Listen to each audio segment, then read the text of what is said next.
Yo, what's up? What's up? What's up? The voice you hearing is the one and only A Jeezy, and yes, I'm very solo in here tonight. Round of applause for me, please. Round of applause for me, and me only, because I'm the only one that's here on time.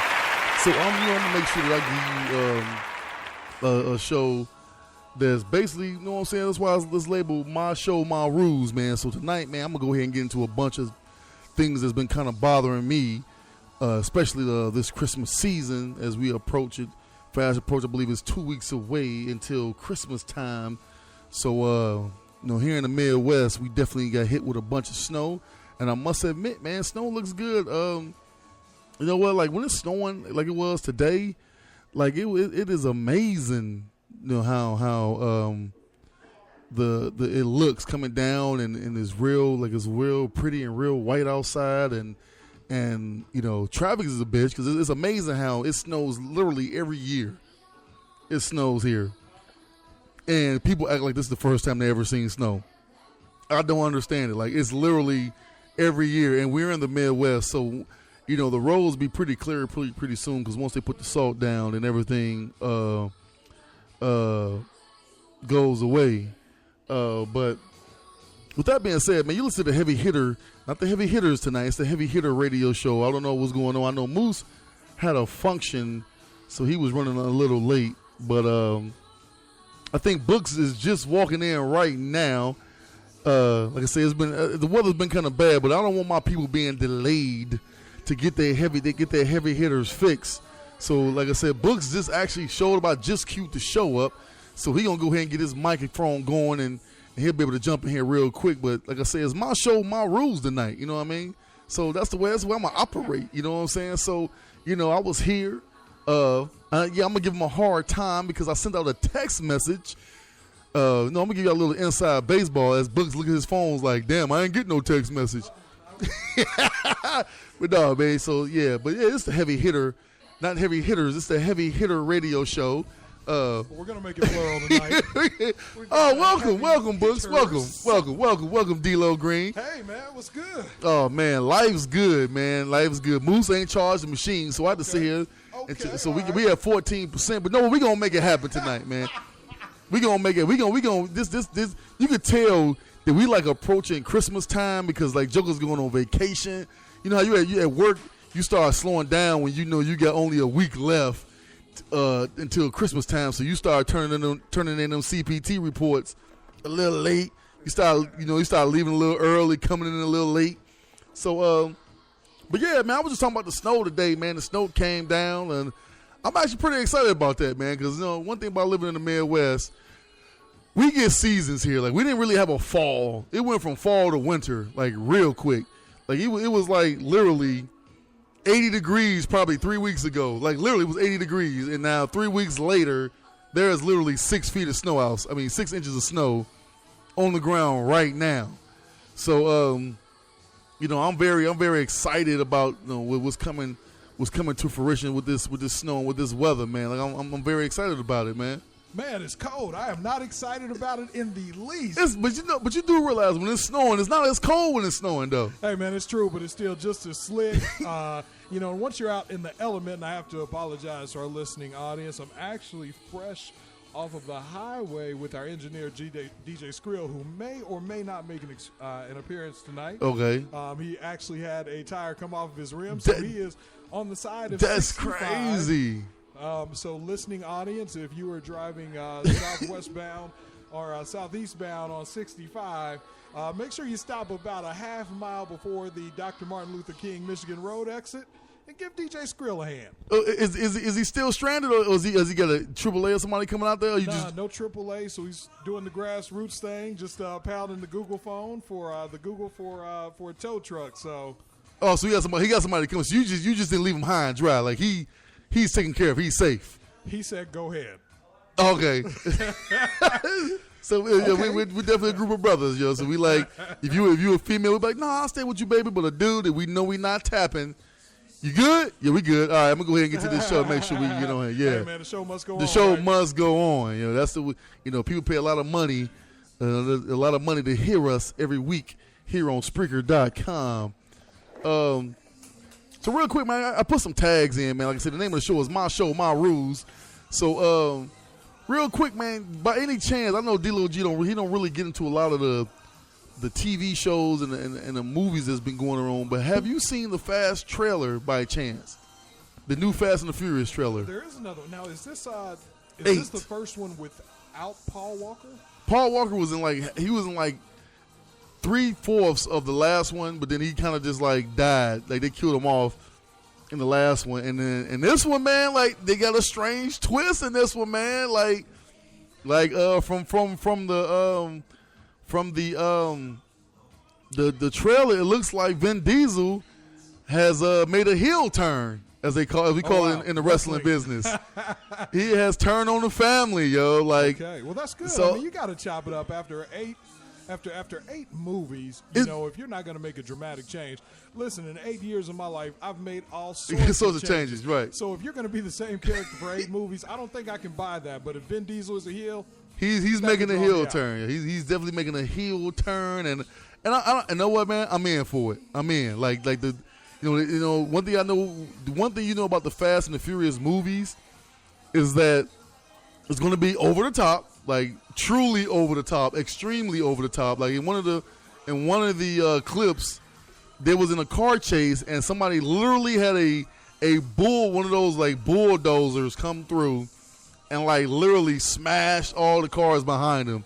Then they also was driving on ice and they was literally being chased by a submarine.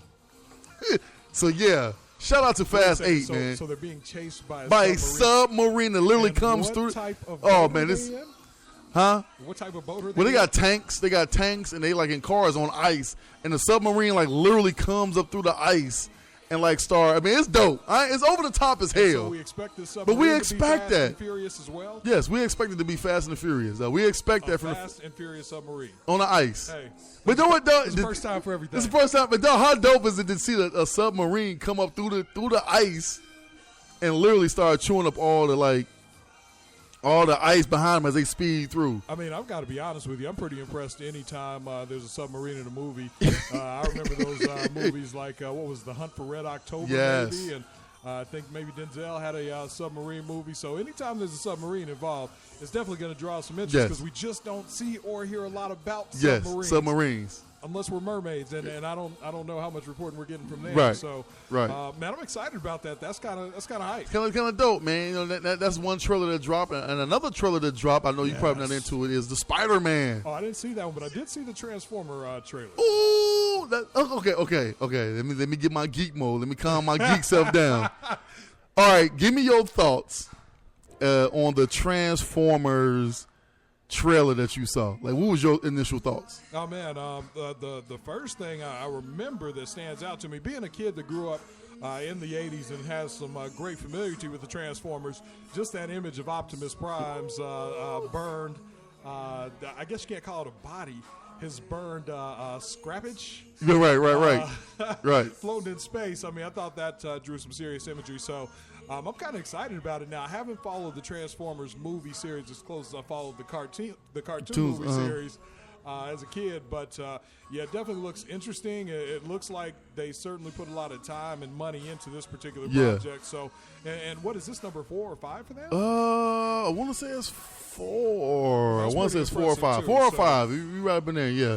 I don't have the exact number ahead of me, yeah, but it's like 4 or 5 in the series. So the last couple, man, kind of been, you know, one thing about, I forget who the director is, but he's known for making movies extremely too long.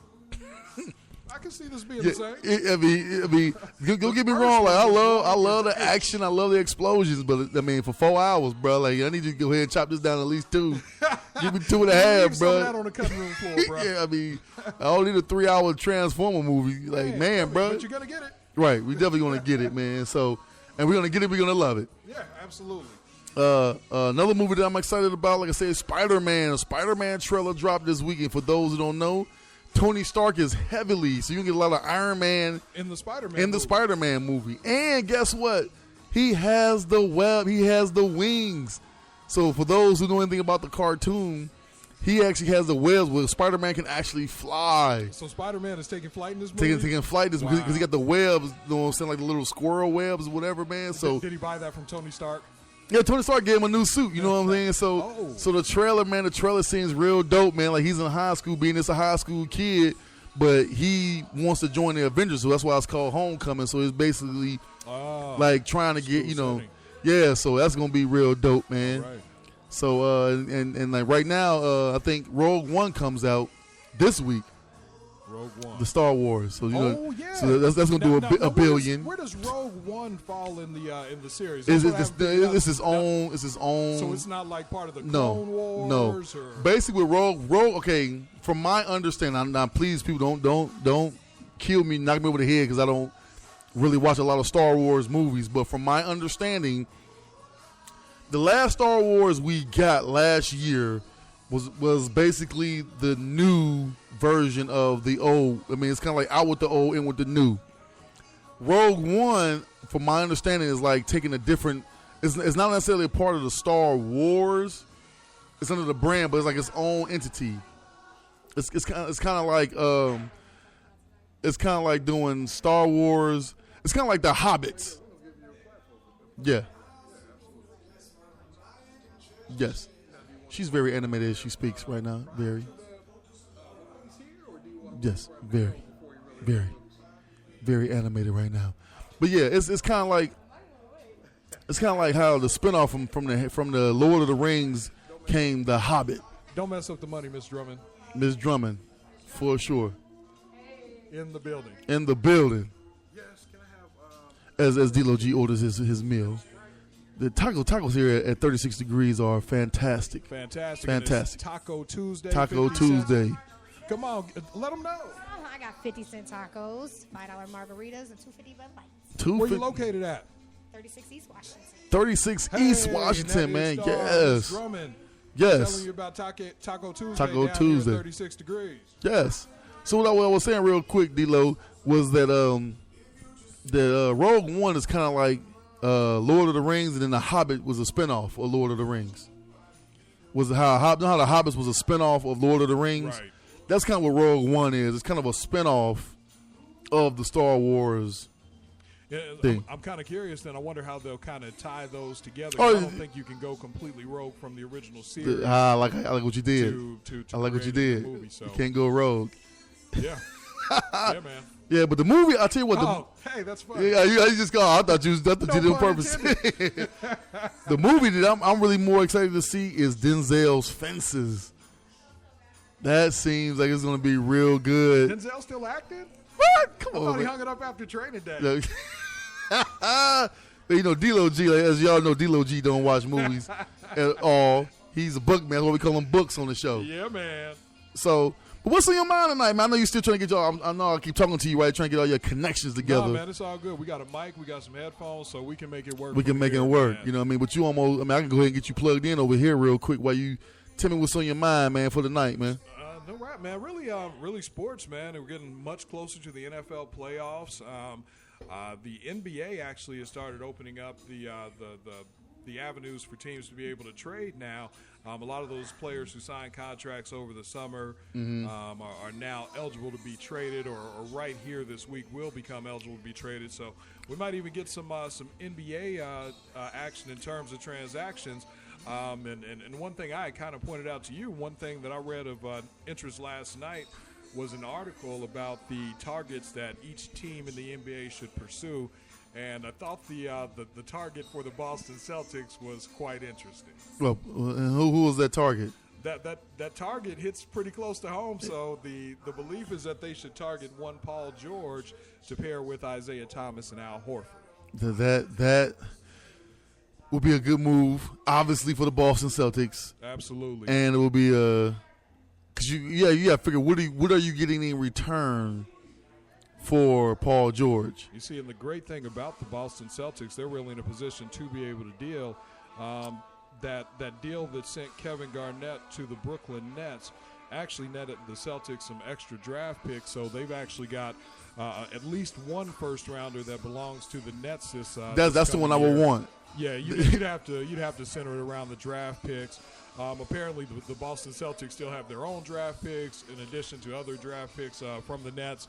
I believe there's also the thought that a third team would need to get involved and possibly surrender additional assets. So when you have a young center like a Miles Turner and you're really kind of in somewhat of a rebuilding stage, the big problem with Paul George is that he's not officially signed a max deal extension, so he becomes a flight risk, much like Kevin Durant. And I don't think the Pacers, being a Midwest small market team, are in a position to have a superstar take flight with nothing in return. Yeah, and let's be honest, man. Is we use the term superstar and Paul George very loosely on this show. That's fair. I don't think that I think Paul George is a good complementary player, which means like if you put him on the Lakers, are the Lakers better for having Paul George? No. But if you put him on OKC with Russell Westbrook, are they better? Yeah. Because he's not the alpha dog. You know what I mean? Like I think he would fit good in OKC. And I don't think it's fair to say he's not the alpha dog just yet. How many more seasons you need to see him play before you realize he's not? I mean, in all fairness, when's he have the opportunity? I mean, he had the injury season the season before last. Came back last year to a very different roster, and here we are this year. Am I missing something? Like he's been in the league 7 years. I mean, he was never the alpha dog of the Pacers. I mean, he came in with Danny Granger. Well, then they got rid of Granger. He had 3 seasons. West, and then it was Roy Hibbert. So he's always been number 3 at the very best, even prior to, because the team was still essentially built around David West and Roy Hibbert in a pound the paint type of offense prior to that season when they broke up the team. Hold on, I disagree with that. I think when Roy Hibbert was here, Paul George has established himself as the clear cut. That's why they got rid of Granger, because he was the clear cut leader of the team. I just don't think that. I think Paul George is a solid 17 or 18 point a game guy. Maybe he might get to 20 a game in a season with a couple of 30 points sprinkled in here or there. That's what he is. He's a 20 point a game. He's not going to be a let me lead the league in scoring, let me lead my team to the finals. He's not that kind of guy. I don't think his skill set is not made for that. But I think the one thing that separates Paul George from most players is that he is a two-way player, and the guy's averaging close to 22 points, somewhere around 5 or 6 rebounds, and about the same number of assists. Yeah. So he's definitely stuff. He's middle of the road. But I don't think you can call him middle of the road, because nobody's putting up those kind of numbers and doing it defensively. You can't name 10 players that are putting up those type of numbers this season. 10. So you say I give you 10 points, rebounds, and assists. Points, rebounds, and assists. Okay, let me see. How many assists is he averaging before? Are he's averaging +5 or -5? I'm guessing he's around 5 assists a game, and he's around 6 rebounds a game, right? And 22 points. So we are checking. So I can name 10 players that are Paul George light. Okay, he's averaging 22, 7, and 3. Yeah. So I can name players that both way players. So I can give you hold on, I'm hitting this button real quick. Kawhi Leonard. Okay. Klay Thompson. Klay's only a scorer. He's a defender. We know that Klay Thompson is one of the best defenders, two-way defenders in the league. Man, I'm gonna have to. No, that is well known around the NBA. Who is Klay Thompson? That is well. That is what. Dog. Hold on, D-Lo. I don't think he's ever. Hold on, D-Lo. Like, this is well known. He's never shut down a player. I mean, he stands off him. He's great offensively, and his offense is probably his best defense. Hold on, Klay Thompson, a top-flight defender. Hold on. No way. This is well known. His feet aren't even fast enough to be a good defender. Whoa, this is total blasphemous. This is a hot take. Put that plate down for this hot take. Hold on, D-Lo. This is well known. This is well known that Klay Thompson is one of the best two-way players in the league. That's what everybody knows. That it's Klay Thompson, is Kawhi Leonard. Is Jimmy Buckets out of Chicago, Jimmy Butler. But he's not even quite the player that Paul George is, let's be honest. And now this is someone with some Chicago bias, so maybe I can't have this conversation. But this is not a Chicago bias. Okay, Jimmy Butler is more of a dog. Okay, put it like this. This is why I would take Jimmy Butler over Paul George. For this reason. Jimmy Butler is doing this with less talent. No way. He has less talent. No way. So you're playing with Dwayne Wade. You've got Rajon Rondo. That's this season. That's this season. Even that's this season. Who did the Bulls have last year? They still have the broke pretty Derrick much the Rose nucleus. Yeah, absolutely. And he still put up good numbers. But I mean, what's the difference between Jimmy Butler putting up good numbers for a bad team than the next player? What I'm saying is Jimmy Butler don't have the talent of Paul George, but Which is evidenced by the fact that he don't have the talent. Playoffs. He don't have the talent Sure. of Paul George. Paul George got talent, but Paul George don't work hard, man. For whatever reason, man, Paul George. Why the Pacers aren't as good? I mean, we saw him get exposed against LeBron when on talent. Paul George is just as talented as LeBron. He's just as athletic. No. He's certainly not as strong. He's not as strong, but he's just as athletic. Will we agree? LeBron is a phenomenon. Who's the better shooter, Paul George or LeBron James? Paul George. Who's a better ball handler? Would we say it's a wash? No, I'd have to give it to LeBron only because, again, even in terms of Paul George, I mean, he'll never put up the assist numbers that LeBron will. We're not talking about the passing. I'm talking about just ball handling. In terms of ball handling, I don't think – because Paul George isn't a ball-dominant guard, and I would never want to see him in offense where he dominates the ball as much as LeBron. So what is Paul George? So my point is, what is Paul George? What is he? He's an elite defender. Elite is he's a pure scorer. I mean, there's a lot of things that he does, and he's a pretty solid rebounder for his size and position. Come on, man. Like, okay, when you use the words pure scorer, I don't know about pure scorer. He's a scorer, for sure. He's a scorer. He's a okay shooter from three. Probably about 30. Solid. I give you solid. You know what it is, man. He's a C plus player, man. But then if he's a C plus player, then why are we comparing him to LeBron James? Because in my eyes, LeBron's about a B minus player. But anyway, that's a whole other subject. But no, what I'm saying is, like, Paul George has A talent. He has A plus talent. But he has never tapped, for whatever reason, man, he has never tapped into that A plus talent that we know is there. But he don't have the. There's something missing with Paul George, and we know it. I mean, he can't do it by himself, but what player can? Have you seen Oklahoma City Thunder? Have you seen their roster? I mean, they've got a ball dominant point guard who can score, handle the rock, assist. I mean, so when you say, and they're not winning so much that they're like fourth in the West. Are they fourth? Yes. Well, that's impressive. Russell Westbrook. But Russell Westbrook is a way better player than Paul George. He's top 3 in the league. But what I'm saying is that Paul George is just as talented. He's just as talented as those guys, man. But he just don't have the it factor. There's something that when you watch Paul George play, there is something that is like not there. You like he's good, but it's something that he's not. That he doesn't bring to the table, man. That those other guys. Why I said he's in that middle of the road NBA player, man. He's not a top 10 player, man. He's like in that 20 to 30 range, man.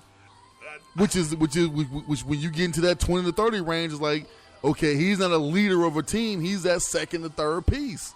I don't think you're going to find 20 players in the league better than Paul. I can name 20 players better than right now. If you want me to, we can take it from the top. I mean, it's just me and you, so I have no problem with that. All right. So let's go. Obviously, the top 5 is LeBron. Right? Would you agree? Okay. I mean, Steph Curry. I want to hear you. I don't have to agree. No, just saying. So it's gonna be because me. It's good for radio if people say okay. Just give me an okay. Okay. So we got Kawhi Leonard. All right. LeBron James. This is no particular order. I'm just naming 20. Okay. Kawhi Leonard. We got James Harden. Okay. Steph Curry. Klay Thompson, yep. Draymond Green, okay. Kevin Durant, okay. Kawhi Leonard. I'm not Kawhi Leonard. Damian Lillard, out of Portland. What number am I on? This will be 9 coming up. This will be 9. Russell Westbrook. I think we already counted Russell. I don't think I said Russell. All right, we'll give him 9. Okay, Russell. Let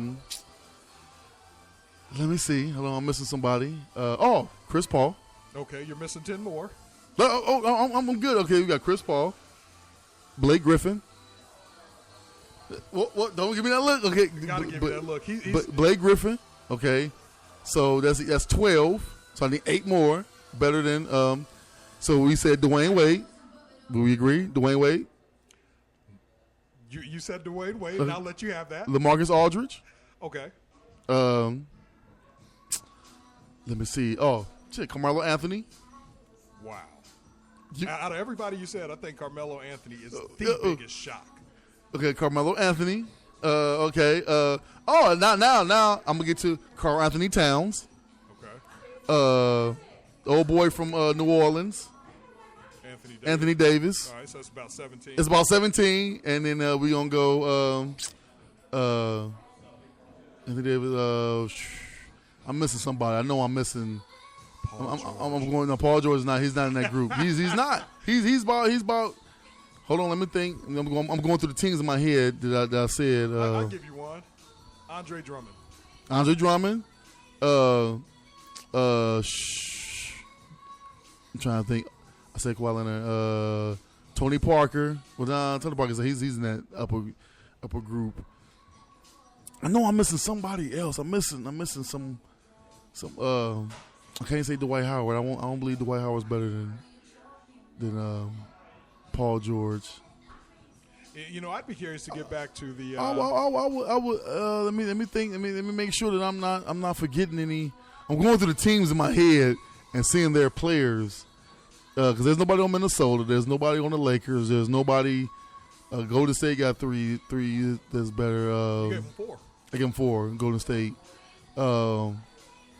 There's nobody on Memphis, I will say, that's better than Paul George. There's nobody better on. Houston got 1. Dallas has nobody better than Paul George, I think. The Knicks got 1. The Bulls got 1. Maybe Jimmy Butler, but that's probably reaching. Not the Pacers. He's best on his team. You said Drummond. Then you get into what's his name?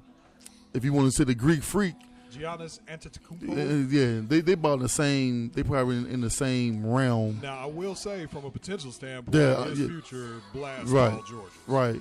There's nobody on the Jazz that I would take. Yeah, so Paul George probably in that 17. I'll probably put him in that 17 to 25 area. I don't think that's fair, but I think you did. Which is middle of the road.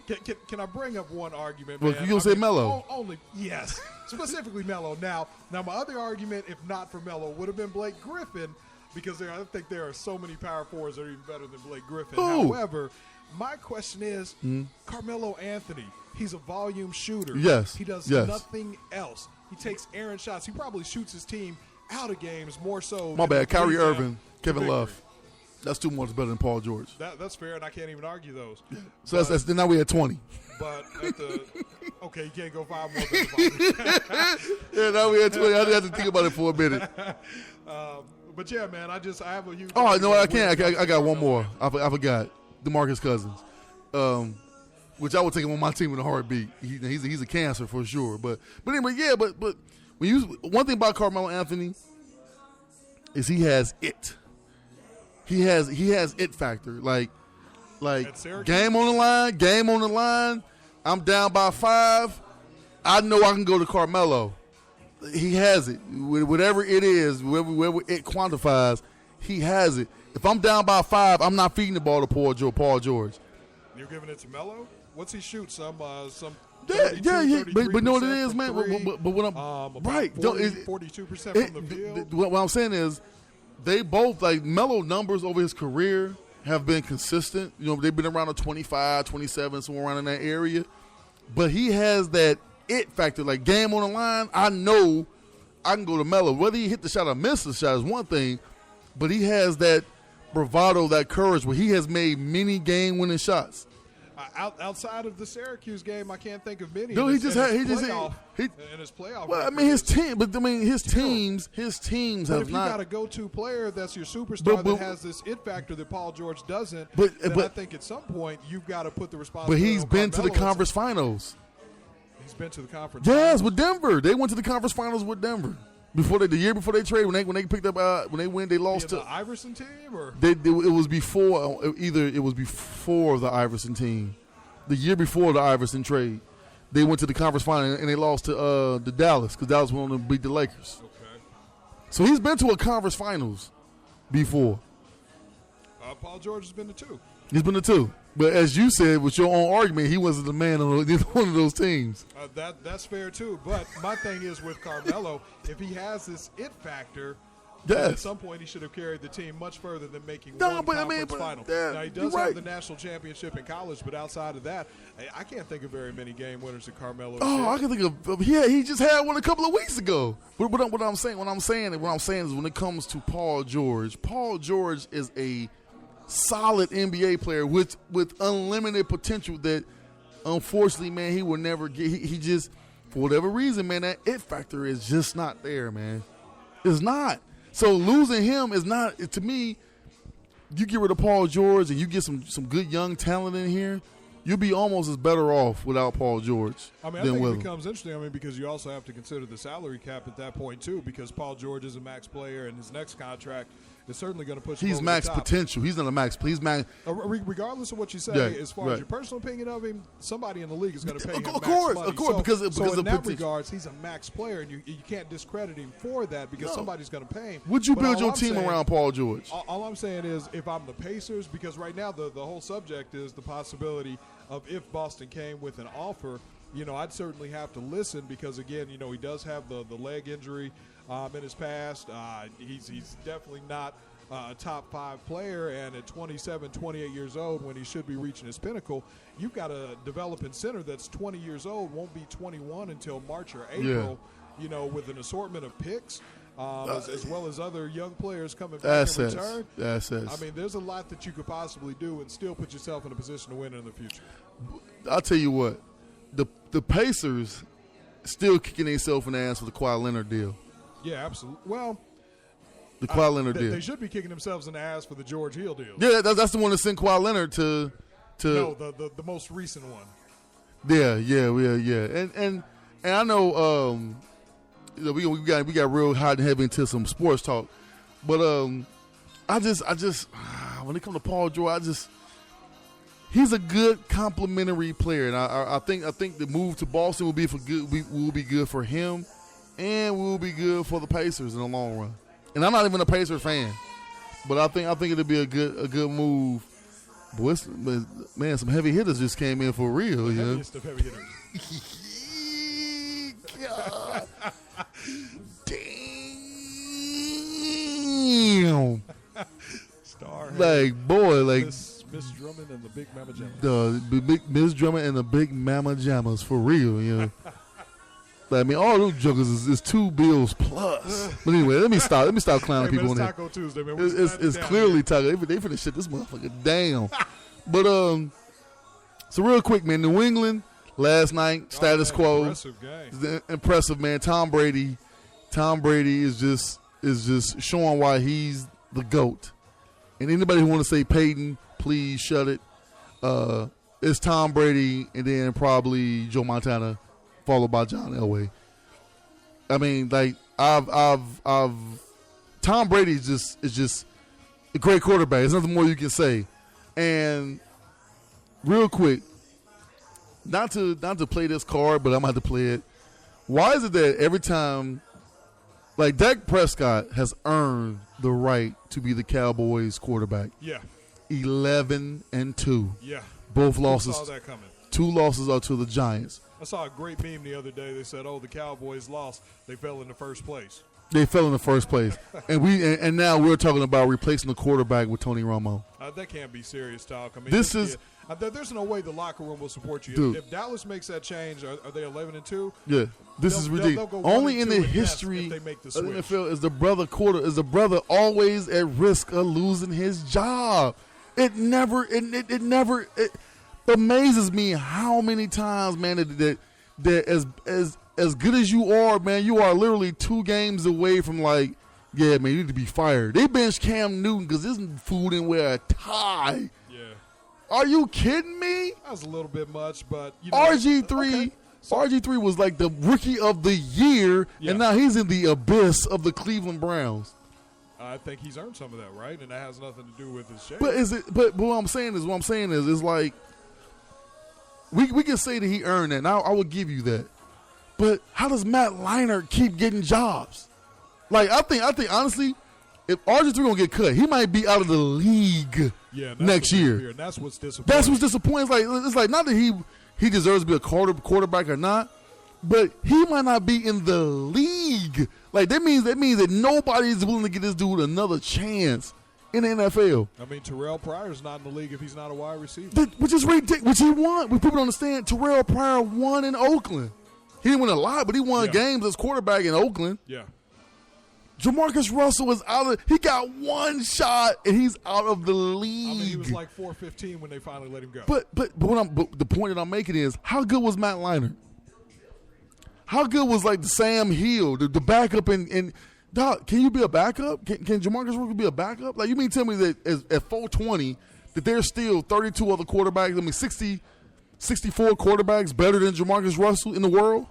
He was pretty terrible. I'm not doubting that he looked bad. He was terrible. The point that I'm making is that as bad as he was still to me in the top 64 quarterbacks in the world at what he does. He's still in the top 64 at what he does. For him to be the Heisman Trophy, be the number 1 draft pick, and only got one shot in the NFL is ridiculous. Ryan Leaf had more shots than him, and Ryan Leaf sucks. Yeah, absolutely. Matt Leinert's still playing, and he sucks. But how many chances did Ryan Leaf get after the Chargers? Even I mean, because again, I think a lot of his was character issues too. Yeah, but he got picked up and played for at least 2 or 3 more teams. We can look it up. Probably like at least 2 more teams, 3 more teams gave him a shot. You know, Mark Sanchez sucks. Yeah. And he's still employed. Vince Young ain't got no job, man. No. Vince Young ain't got no job. And from a collegiate standpoint and just the totality of his career, he's just as accomplished. But Vince Young ain't got no job, man. That's my point. It's like the black quarterback. Either you got to be phenomenal and still worry about your job, because Dak Prescott has proven it. Like he's a good, solid. He's not a superstar quarterback, but he's a good, solid quarterback that is not going to make mistakes. You know what I mean? He's not going to he's not going to light up the charts. Okay, but he's got you in the position of being 11-2, and in those 11 games that you won, he has made plays. Okay. To win the game. Well, and let's not even go there as far as color. Let's think about it from a GM perspective. If you do have this rookie quarterback who's been winning but showing some vulnerability as you get closer to the playoffs, it's similar to what Denver did last year. Denver decided, let's go ahead and we're going to bench Brock Osweiler. We're going to bring Peyton back in to manage this situation. So as you get close to the playoffs, maybe Tony Romo's value goes up because he's at least got experience, not all positive experience by a long shot, but maybe the conversation's there because let's be honest. Here going forward, the quarterback of the Dallas Cowboys' future, in all likelihood, the person has the first shot of it is Dak Prescott beyond this season. But if you've got Tony Romo sitting there on your roster, you think he's more ready for a playoff atmosphere, you have to consider it. All right. One difference. Peyton Manning has a Super Bowl under his belt when they brought him back in the game. That's fair. He has a Super Bowl. And number 2, he's Peyton freaking Manning. But in Texas, the Cowboys are the Cowboys, and they are America's team. They are America's team, and Tony Romo is the king of 8-8. That's the thing. Like Tony Romo only had in his whole career, he only had like 2 or 3 winning seasons, and like so again, like what are we saying here? Like they act like that somehow that Dak Prescott is replacing one of the greatest quarterbacks of all time. He's not. Yeah, I agree. He's not. So why are we on this Tony Romo kick? Like Romo he's okay. He's top in the NFL when he was playing. When he was good, he was top 10, Let me top ask you 15. this, though. I mean, because you have to, with everything that's gone on as far as the election and so many storylines, in terms of Tony Romo coming back, is that the Cowboys pushing that, or is that the hated media that's pushing the media is definitely searching for a storyline. You know, that's for sure. But when Jerry Jones get on a microphone, he doesn't help the situation because he keeps saying things like, "You'll know it when you see it," or leaving that door open. Like, nah, man, Dak is our guy unless he gets hurt. Period. That should be it. That should be said. Like, unless he gets hurt, he's our guy. But again, I think he's leaving that door open in case they decide that Romo is a better option for the playoffs. Because no matter what, it's still a huge chance to expect a rookie quarterback to go into a big game one that's even going to be at home for the playoffs, and still expect him to walk. But what away has with victory. Tony Romo done in the playoffs? He's got experience. I agree with you. I'm not arguing that. I'm only just experience. trying to establish a position as far as where they could be coming from.